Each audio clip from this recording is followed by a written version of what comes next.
সেই সংঘাতে সবার আগে রেসপন্স করতে হয় মানুষ হিসেবে পাশের দেশকে। রোহিঙ্গা সিচুয়েশন যেটা আমাদের পাশেই, তো এই ঘটনার কাজ তো আমরা করেছি অলরেডি, ইতিমধ্যে 6-7 বছর পার হয়ে গিয়েছে। যেটা সবচেয়ে বড় আঘাত ঘটেছে সেটা হচ্ছে কক্সবাজারের প্রাকৃতিক সম্পদের উপরে।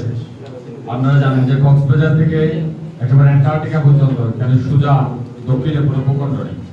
তো এই কারণে কক্সবাজার অন্যতম ক্লাইমেট প্রবণ একটা এরিয়া, ক্লাইমেট এফেক্টেড এরিয়া, এবং আল্লাহ আমাদেরকে এখান থেকে বাঁচার জন্য প্রাকৃতিকভাবে একটা রক্ষাবহ দিয়েছে, এটা হচ্ছে কক্সবাজারের পাহাড়। এই পাহাড়টাকে আমরা পুরোপুরি মোটামুটি ধ্বংস করে ফেলেছি মাছ বরাবর। অলরেডি ক্লাইমেটের যে প্যাটার্ন এটা চেঞ্জ করতে বাধ্য হয়েছে, এবং এটার কারণে এখানে অনাবৃষ্টি আর অতিবৃষ্টির একটা বিশাল আধিক্য আপনারা দেখবেন।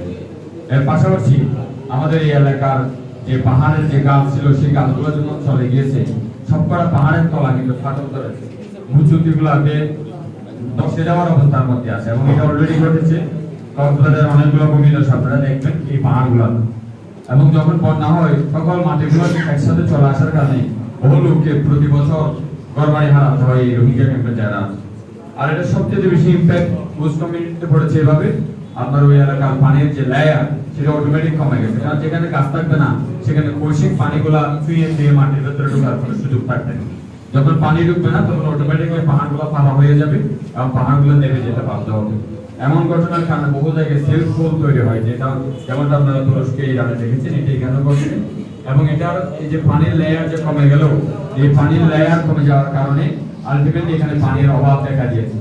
একটা রিপোর্টে দেখা যাচ্ছে যে 2.5 কোটি লিটার পানি প্রতি বছর এখানে তোলা হয়, যার কারণে ভূগর্ভস্থ পানি শেষ হয়ে যাচ্ছে। আর ভূগর্ভস্থ পানি যেহেতু পাতাল থেকে ওঠে না, উপর থেকে ছুঁয়ে পড়ে, মানুষের এখন এই ব্যাপারে কনসেপ্টুয়াল একটা ভুল আছে।